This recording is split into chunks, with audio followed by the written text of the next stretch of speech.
Hey everyone, my name is Brian Doak. This is George Fox Talks, and today we are talking about Civil War.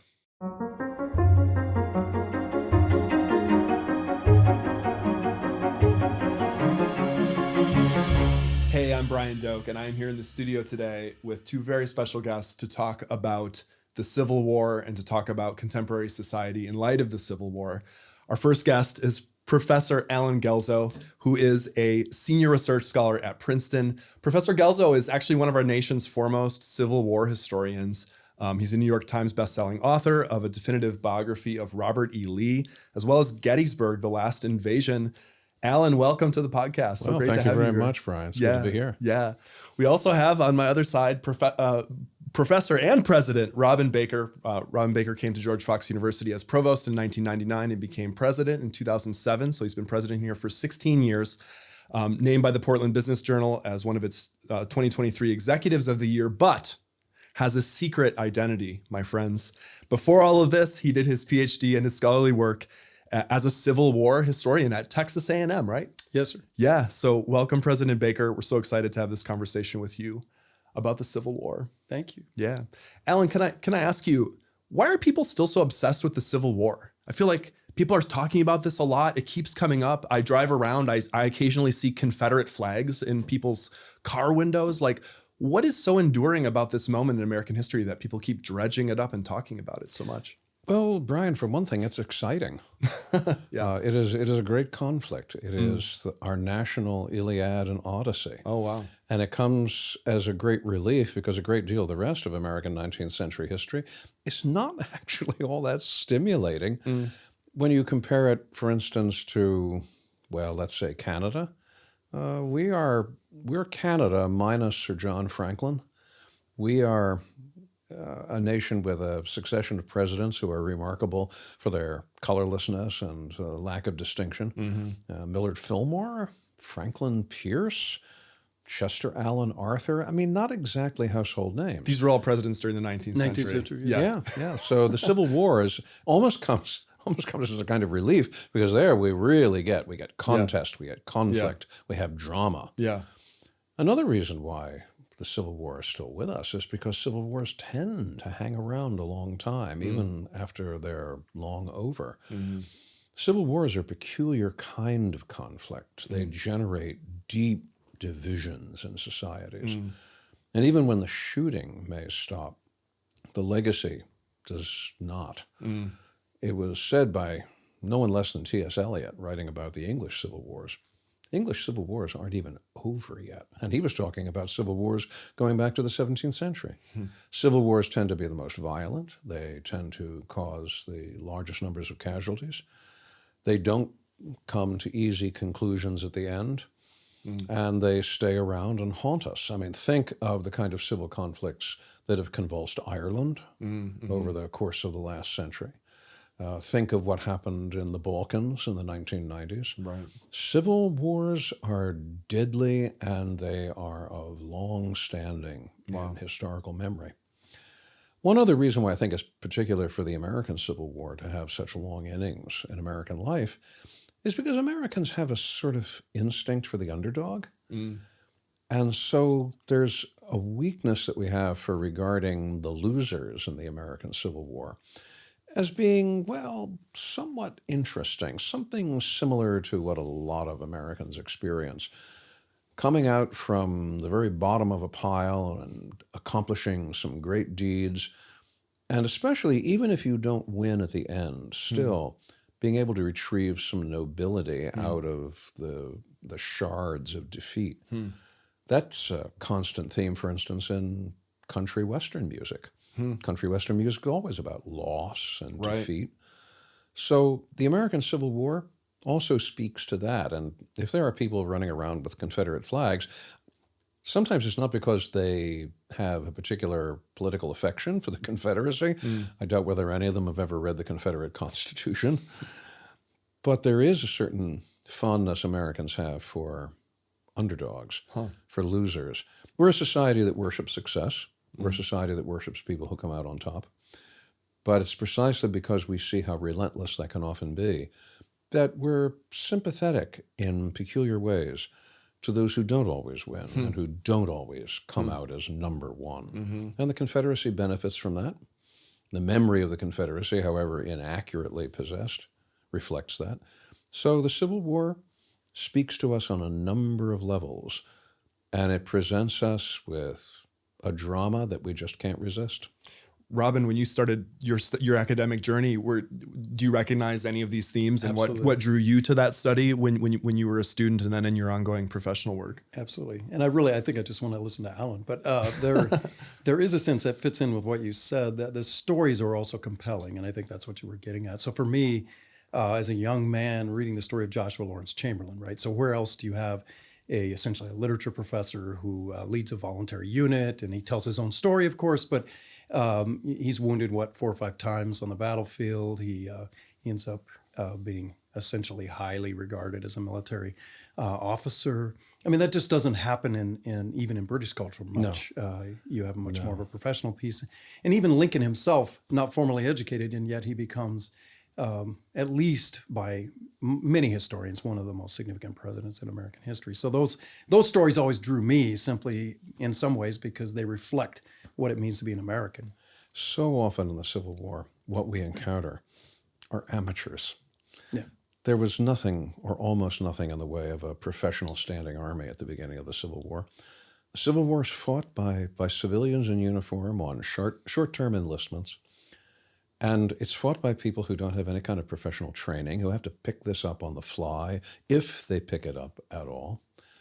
So you have armies commanded by people who had been clerks in stores. You have regiments that are commanded by people who had been apprentices or clerks working for a lawyer. A remarkable moment when you have so much of what is not professional creating such remarkable stories. I think that resonates with something very deep in the American character that prizes the amateur over the professional, the person of ordinary experience over someone who has inherited position and status.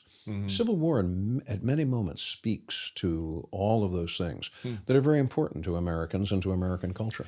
Hearing you talk about this, it sounds like, in a way, you're almost saying the Civil War was a war that acted out our deepest identity in some ways as a country. It reflected elements of our identity. It acted out our kind of our fears and our distinct national character. Oh, yes. Is that accurate to put it like that? I mean, consider the fact that fundamentally what the Civil War is about is the most important virtue that Americans prize, and that is freedom. Because what are we talking about? We're talking about a war that is going to free people from slavery. For Americans, given our history, there is nothing in our pantheon of great deeds that speaks more to what is dear to our hearts than a war for freedom. That's how we cast all of our wars, even when sometimes those conflicts have not always been about the highest forms of freedom. Right. Nevertheless, that's how we want to interpret them. And the Civil War, certainly in the most unqualified sense, really is a war about freedom, a war for freedom, in which we made tremendous sacrifices. I mean, think about it this way. What other society in the 19th century would think of going to war on behalf of slaves? And yet the United States did. Every other major emancipation in the world at that time, Brazil, the West Indies, these were all accomplished by civil and legal and statutory means. In the United States, we have to do it by war. We have to do it marching as to war. For us, it has to be a crusade. Why? Because freedom is something so important to us as a people. Because I've heard Robin talk passionately about Lincoln's second inaugural address, in which he states outwardly that some phrase like all knew the cause of the war to have been slavery. Why was it the case, though, when I was in school? I feel like when I was in grade school or even high school, I feel like when I was taught Civil War history, and I've come to understand, slavery being so central to the war and freedom, but like I was taught that slavery was not the center of, and there was like a kind of a whole generation of people who used this kind of language that, well, it was really a political issue. It was about the divisions. Like, was my schooling just very weird on that front, or was that like a theme that some people had tried to push at some point, that the war really wasn't about slavery? I don't think so. Although I'm going to contribute by asking Alan a question. I mean, what you just stated, that essentially the war was about freedom, and in particular about African American freedom. So some scholars will make the argument that Lincoln didn't really believe that at the beginning of the war, but by 1862, 1863, he comes around. And so their argument would be in some context that the war really didn't begin as a war about slavery, but for political reasons, it later becomes a war about freedom for African Americans. And of course, Lincoln in the second inaugural specifically says it was always that way. But it's as you said, there's been disagreement over time about this issue. And when I was in Texas, they taught it as the war for Southern independence in many places for real. This is in the 1970s. So how do you respond, to that kind of long question? Well, a couple of ways. Of course, the people who lose in a conflict don't like to have their loss linked to a cause that later generations will say made them deserve to lose. Mm-hmm. So you try to link it to something else. It gives you more of a sense of nobility, of being able to retrieve something from the mess historically that was created by the war. I think that's a large impetus for a lot of the way people thought about it. And there's also this question, as you move into the Gilded Age and into the 20th century and the Progressive era, the imperative that there was for stitching the country back together, that the United States, if it was going to move ahead at all, was going to have to do it as a single country. It couldn't keep perpetuating division over the Civil War. It needed some kind of united front in which to move forward because, for one thing, the United States was going to form the single biggest free trade zone in the world. If you're going to cling to old arguments and old battles, then the feeling becomes that's actually going to be counterproductive. So it becomes an imperative for many people to want to promote reconciliation. And reconciliation means you tone down the side that you were defending and you accept some of the toning up of the other side's defense of what it's doing. A lot of people were willing to accept that. A lot fewer, I think, than we sometimes realize, though.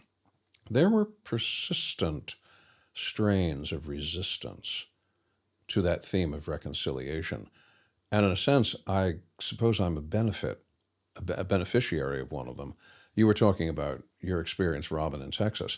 My experience is that of a Yankee from Yankee Land. I'm a Pennsylvania boy, a Philadelphia boy. I was raised by my grandparents. My grandmother remembered as a schoolgirl old veterans of the Union Army coming to her school in North Philadelphia on what they then called Decoration Day, Memorial Day. They came to those schools to teach those kids what that war had really been about. And one thing it definitely was not about was what those miserable, lying Johnny Rebs were telling you it was about. For those old soldiers, the war was about freedom, it was about emancipation, it was about the destruction of slavery. That was passed on to my grandmother, who passed it on to me. For me, the great song of the American Civil War was never Dixie. It was always the battle hymn of the Republic.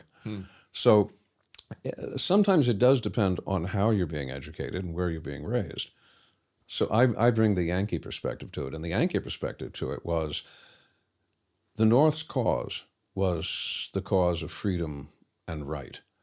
It was the great old cause, as in Walt Whitman's poem, To the Old Cause. Now, the perspective of people in the South who have much more that they have to do to work out from under the burden of history, that's going to point people in some different directions. Ultimately, though, I am reluctant to concede, in fact, refuse to concede, at least this point. The Civil War was really about freedom.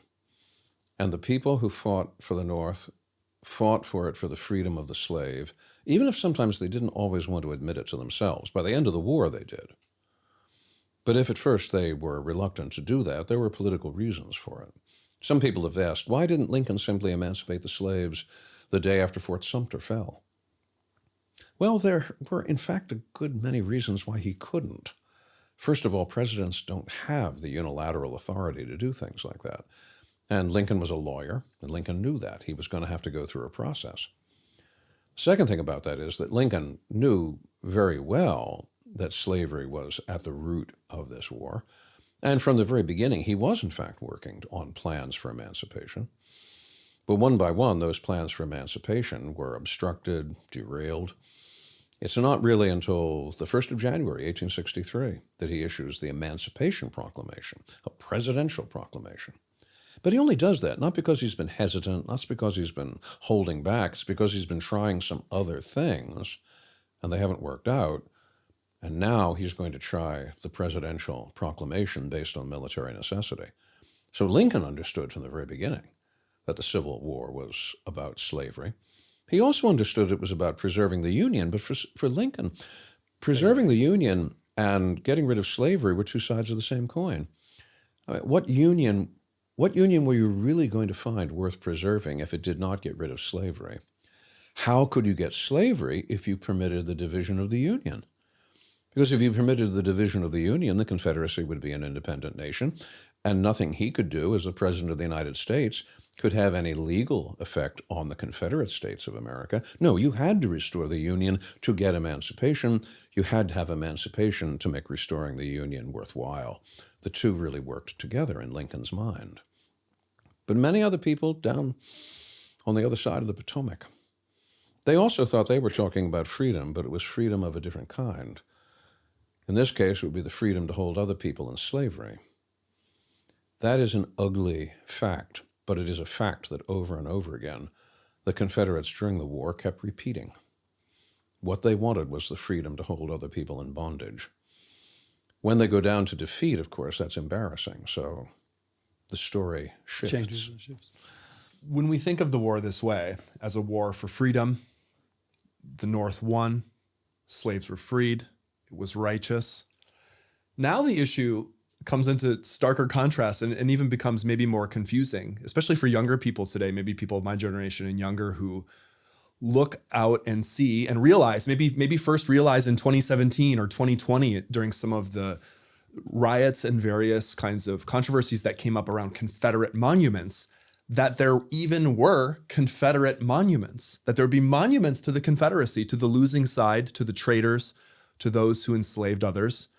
Why? I mean, even as a basic question, I guess I want to ask to start, like, why were there even Confederate monuments? Were those all erected by the South in order to celebrate their lost cause? Or is there some more complex story about why we would have war monuments to a losing side like that? Well, sometimes it was a matter of celebrating a lost cause. Sometimes Southern monuments are put up as a device to remind some parts of their society that they are not in control, that they do not have power, and that they have to respect the power structures that remain even after the defeat of the Confederacy. Sometimes that's true. Then there are other times when monuments have other functions. Sometimes they're there because old soldiers, decades and decades after the war, are remembering the one great livid experience of their youth and are putting up a monument to that. Sometimes monuments are trying to tell Southerners a story they don't always want to hear. This is, I think, particularly true of the Robert E. Lee Monument that was at the center of so much controversy in Charlottesville in 2017. That was seized upon almost immediately as an example, a segregation monument. This Robert E. Lee statue is there to remind Black Virginians that they should always be in a secondary role in American society. Dig a little deeper, though, in the creation of that monument, and that is not quite what's going on there. The Lee Monument in Charlottesville was put up in 1926. It was actually sculpted by an Italian sculptor and financed by Northerners. And when it was dedicated, the dedication address was issued by Maury Jones, a Baptist minister from Georgia, whose father had written a biography of Robert E. Lee. That's why he got the ticket for the address. But in it, Jones, who had clashed with the Ku Klux Klan in Georgia, no segregationist he, Jones said in that dedication speech that the purpose of this statue was so that Robert E. Lee could point Southerners away from their past towards a future that Jones at least believed Lee in his last 5 years as president of Washington College had tried to point other Southerners toward. Was it the most effective way of doing it? Probably not. Was it clumsy? Probably. But it was certainly not quite as simplistic as we might want to imagine, which reminds us that monuments are never simplistic. Not even monuments in the best cause or to the most memorable people. Right. So how do we treat these kinds of monuments? There's a monument, for instance, out in California, in Donner State Park. As soon as I say Donner, that should trigger something. The Donner Party. The Donner Party of the Yes. Mountain Pass, that Yeah, whole the one issue? that, Okay. the group that resorts to cannibalism Yes, because yes. the snows come down in the Yeah. Sierra Nevadas. Yeah. All right, there's a Donner State Park, and there's a monument to the Donner Party. Oddly enough, right beside a picnic area. That's weird. It's very weird. This when exists now, you're saying? We yeah, can find well, this? is- Okay. and so what should we say? Is this monument glorifying cannibalism? Right. And immediately, as you say, you think, no, that's It's a culturally significant moment, pop culture, people will recognize and it. it's also all right, here was a group of people who suffered greatly. So this is a monument about suffering and endurance in the middle of see. suffering. I love what you bring to the conversation because you bring nuance to what most people like to put into boxes and essentially create sides. And so one of the narratives that's behind what you were talking about is the sort of lost cause narrative, right? So there's some historians who look at this particular time frame and say, hey, look, after the Civil War, the South loses, and there's a group of generals actually in the South who want to rehabilitate Lee, because from a military perspective, some of Lee's choices may not have been what would have preserved the South if that was what their goal was. And so they embark on a campaign historically to produce a certain type of historical perspective on the Civil War, which then becomes known as the lost cause, which the argument then becomes that many of these monuments then grow out of that sort of perspective on the world. And in some ways, that's what currently is being rejected. They're saying these monuments aren't true. They represent a history of the past that actually isn't accurate. How do you respond to that as you think about this time frame? Monuments are never that simple. I mean, the North is full of monuments of Union soldiers. I mean, going to any small town in my own home state of Pennsylvania, and in the center of the town, in the town square, there'll be a Union soldiers monument. Sometimes it looks like they were all bought from the same place, too. Sometimes they were bought from the same place. Was every Union soldier an angel? Was every Union soldier a disciple of Abraham Lincoln? Was every Union soldier in favor of emancipation? No. So what are we celebrating with those Union soldier monuments? It's a little bit more complicated than that. Similarly with many monuments to Southern soldiers. Are these necessarily monuments glorifying segregation, Jim Crow, racism, racial oppression?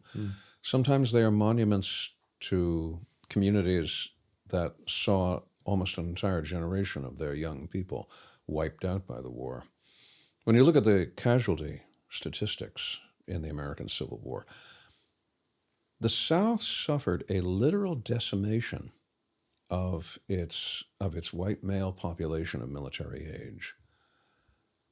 That's a casualty impact. It's a demographic catastrophe of serious proportions. And as much as one can say and should say that the Confederacy was a cause no one should have been enthusiastic to endorse, nevertheless, young people were drafted into that. And a large number of them never came back. And sometimes those statues are a community's collective wail of grief over what it has lost. And it's never exactly one thing either. There's always a modeling together of all of these motivations. And the monuments themselves, you might say, change over time, too. You don't think a monument can change. I mean, if it's granite or it's bronze, it's supposed to be always the same. And yet it's not, because it changes in our perceptions. I think of the monuments on the battlefield of Gettysburg. There's over 1,000 of them. And I look at many of those monuments. I've walked past them many and many and many a time. And I know that in many cases, those monuments start out as memorials, as tributes to the cause for which those soldiers fought. It's very consciously political. And then a generation that put the monument up passes away, and is succeeded by another generation. And another generation or two now looks upon these not as memorials, but simply as monuments per se. In other words, just saying, my grandfather or my great-grandfather fought in the Union Army, and we come and we honor at this monument, we honor their memory. But we don't get more specific than that. And I think today, if I can again use the Gettysburg battlefield, a lot of people use the monuments simply as markers. This is where the 42nd New York fought on the 3rd of July, 1863. The monuments themselves undergo change. How do we monitor that? Well, I think that takes a good deal of care. I think it takes a good deal of inquiry and a good deal of reason. Not all monuments are immune. I mean, there are some people who want to say, no, we should never remove monuments because that's removing history. I think that's a defective argument. There's some monuments that do deserve to be removed. There's some monuments that, for the life of me, I cannot understand why they were ever erected. But the process of evaluation, I think, has to be a lot more careful because the monuments themselves are much more complex sites on the landscape.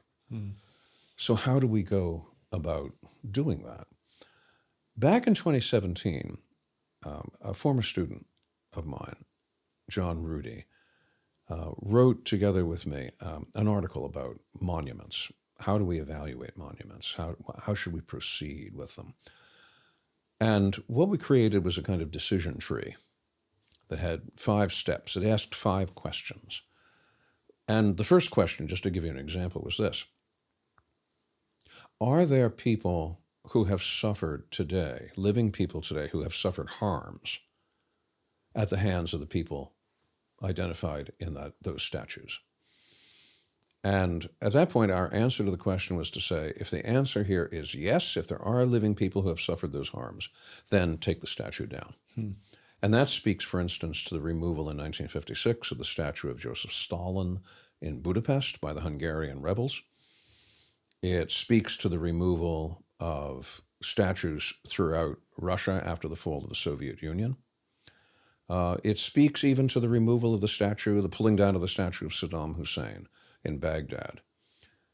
Because there are people and many people who had suffered harms at the hands of those individuals. And we did something of the same thing in 1776 when we pulled down a statue of King George III in New York City and melted it down for bullets to fire at British soldiers. And here were people who had suffered direct harms that way. If the answer to that question is yes, take the statue down. But if no, all right, go to the next question. So we proceeded through 5 levels of questioning. There was no guaranteed outcome of the answers to those questions. We couldn't say, that it'll automatically make people keep monuments or automatically make them remove. Our point was, let's make this a reasoned process. Let's not be governed by impulse, because in a way, monuments are too complicated and too important on the landscape simply to be the product of a decision governed by impulse. We've seen what has happened in the past when impulse has decided things. In the time of the English Reformation, for instance, it's estimated by the staff at the Tate Gallery that something like 90% of England's religious art was destroyed in the Reformation. And why was that? Well, there were people who were convinced that this religious art was going to lead people to hell. So if it's going to have that dire a consequence, destroy it. Destroy the stained glass windows, destroy the religious art. Now we look back on this afterwards and we put the palm to the forehead and we say, what were they thinking? But that's because there's distance here. And distance allows reason to operate. Whereas people then were functioning at the most basic level of impulse and emotion. Impulse and emotion are not the best basis on which to make historical evaluations. So given the complexity of monuments, given the role that reason should play in historical understanding, even if there's no guaranteed outcome one way or the other about moving through that decision tree, at least at the end of the process we can say, we did not do this by impulse. We did this out of a reasoned process. And it seems to me that is applying history in public life in the very best way. Yes. When I think of emotion and impulse and reason, I think, Robin, I want to ask you just politically as a leader of an institution, what was it like to go through those years between 2017 and really 2020 again, when this obviously flared up and it's always a live issue? How do you lead a community that has passionate feelings on either side of something like this through thinking about it and not merely to resort to emotion or impulse, but to think about it reasonably, like in real terms with real people here? How does that work? I think it was really difficult, but I do think it is for the reason that Alan just articulated, meaning that it is the passion of the moment that drives people on the various spectrums that are arguing about specific things. And so whether it was in the riots that were after the George Floyd situation, which then led to lots of conversations about how we remember history or how we memorialize our past, those were just very difficult because reason, in some senses, wasn't allowed to operate because you had to exist in the moment. I mean, we think about, we were being demanded new statements almost daily. Right. Make a statement about this. Absolutely. What's your reaction to this? And so we eventually just came up with a statement on statements that said, generally, we're against evil and we don't want to see negative things happen to people, and we want to be thoughtful about our approach to the world, and we operate out of a Christian perspective. So we made a statement that suggested what our principles were and what we were committed to, and then said we will stand apart from the various things that happen so that we can assess them more actively. But it's not easy because the people in your community can be, as Alan said, deeply harmed by one of the incidents that happens or a monument that's up someplace. And so it's very personal at that point. Mm-hmm. So then you depend on relationship, you depend on conversation. Mm-hmm. And what should make an educational institution really powerful, right, is bringing different perspectives to bear in a conversation where you can listen to each other and appreciate different perspectives. But often in those emotional times, it's so difficult to make that happen, as every institution found out. Right. Okay, as we close here, I want to ask this very light, small question to close, which is, when we think about civil war, I'm looking at 2024. Some people are saying this is going to be a defining year and not in a good way. Trump, Biden, every division in the country will be exacerbated. People will be talking about civil wars and stochastic terrorism and every horrible thing. As historians, I realize that maybe, as an historian, people might think of you as looking toward the past, but we also want wisdom from the past too. I wonder if each of you in turn could comment on, just as an American, how we might prepare intellectually, spiritually, in our hearts, in our interactions with others, that might prepare us for what promises to be a pretty divisive election and will no doubt evoke the language and imagery of civil war in our society. I always think first that, we've been talking about the Civil War, and the Civil War itself has unique conditions that Alan's already talked about that don't exist today. I mean, the idea that you would have a civil war on the level of 1861 to 1865 today just is unthinkable to me, largely because one of the outcomes of the Civil War is the development of a large federal system, and with it, a large federal fighting force. Right. And the ability of the civilian population to revolt against that force in any meaningful way today would be very, very limited. It's a different question to ask, could you revolt politically, and what might that look like? I do think, one of the challenges of historians is that we have a hard time assessing what happens now because we need time to think about the period. And you do have in the Civil War periods of significant political realignment, and that's one of the outcomes of the Civil War, so that the party system fails in some fashion as you come up to the Civil War, and you have the emergence of a new party, the Free Soil of the Republicans, who then dominate politics for essentially the next 40 to 50 years. And that is an outcome of the political system and the Civil War. But you could see some elements of that emerging in 2024, as you've already probably seen John F. Kennedy the third, I believe, is running as an independent, right? So you begin to have people escape the political system. So could we be in that kind of crisis period of realignment? Maybe. But there's all kinds of things in the political structure that limit the ability to operate out of that two-party system. And so is that possible? Perhaps. Is it likely? I think not. And as Alan said in conversation earlier today, I think for whatever reason, our media likes to describe every election as a watershed election today. A crisis, the most And, important of our time. it certainly fits in with social media. It furthers people's interest in the time, but it's rarely the case that that is true. And the American system has been resilient in the face of, I mean, think of the Bush-Gore election, right? I mean, essentially, we waited for weeks as the election was decided. So I think we're more resilient as a population than the media sometimes gives us credit for, even though we have severe political feelings at this time. So. Well, not only more resilient, but I think also more homogeneous. And one thing you have to have, so to speak, as a requirement for civil war is really serious division. And I mean division, not just in terms of people disagreeing with each other, but people existing in different cultural universes. And that's really not the case in the United States. I mean, I flew here yesterday from Philadelphia, right, the East Coast, through Minneapolis, and here I am in Portland. And when I get on the ground, I'm looking around and I'm seeing the same chain stores. I'm speaking the same language. I'm looking at the same kinds of highway signs. I'm looking at a surprising amount. So you're saying like Target will save us from That's civil right. war. Target will. Yeah. Target may not save us, but Target is an example of what does save us, and that is a great deal more commonality of experience than we sometimes give ourselves credit for. I often talk about causes of the Civil War in my classes, and I point out one important thing that made the Civil War happen, and that is sectionalism.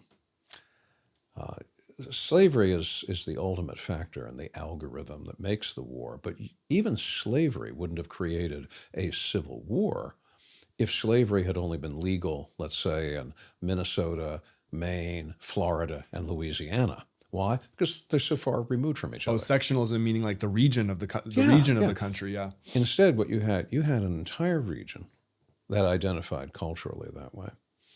And it was homogenous in its cultural commitments that way. And it was large enough and involved enough states that it looked like it could actually be a functional independent nation of its own. And so people are willing to commit themselves to something as horrifying as civil war. That doesn't persist today. I mean, there's red states and blue states, I know.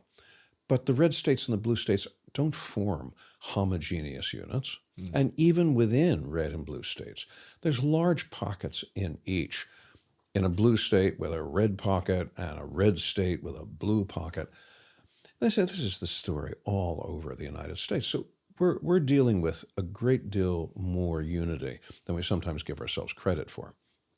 We've also been through divisive political environments before, and they have not given us civil war. The election of 1800 was one of the worst in terms of political polarization. And somehow we survived that. Not only survived it, but had a peaceful transition of power. We have had elections like the election of 1824, and then following that, 1828, involving Andrew Jackson. That was an enormously polarizing pair of elections. The election of 1876 almost had people talking about a renewal of civil war, but it didn't happen. And so we move up through our own times. We have had some very difficult electoral seasons, and there have been all kinds of irregularities, surprises, divisions, recombinations, and yet we have survived all of them because fundamentally our institutions and our Constitution are built around some very sound foundations with which, at the end of the day, just about all Americans agree. We may disagree on how we apply them, but fundamentally, we are disagreed. I haven't met anybody yet, despite the polarizations, who believes that the first paragraph of the Declaration of Independence was wrong. You know, when we say that in the course of human events, we are taking steps that are based upon our recognition of natural rights, and among these are life, liberty, and the pursuit of happiness. I have yet to hear a single important figure in American politics get up and say, oh, no, that's dead wrong. What we need is an aristocracy. Okay, that would be division, all right? But we disagree about application, we disagree about definition, but we don't disagree about those things. which are at the center of our political life. So yes, we will have contest. Sometimes the contest will boil into some very unpleasant moments. Civil war is not always a matter of two armies marching against each other, representing two rival political sovereignties. Sometimes civil war can take a brush fire form. And there is always that possibility that some groups in some areas and some locations may attempt something foolish on their own. That does happen. But are we looking at something as terrible as the American Civil War was from 1861 to 65? I don't think so, not in 2024. Contest, yes. Division, yes. Polarization, and a lot of name-calling, yeah. But when has that ever been different in American life? Yeah. I mean, even Lincoln in 1860 and 1864, my goodness, the things that were printed about Lincoln in the press, the accusations that were made, we'd look at them saying, we say, oh my goodness, how did the political system hold together? Yeah. But it did, even though there was a civil war on. The American Civil War resulted as the cluster of a number of factors. And the chance that those factors are going to get repeated in 2024, I think is remote to a point almost beyond being worth discussing. Wow. So I have two words for everyone about 2024. Don't panic. Don't panic. I take hope from that, and this is a great note to end on. Professor Guelzo, thank you so much for being here and for talking with us about this. And President Baker, thank you so much for your wisdom as well.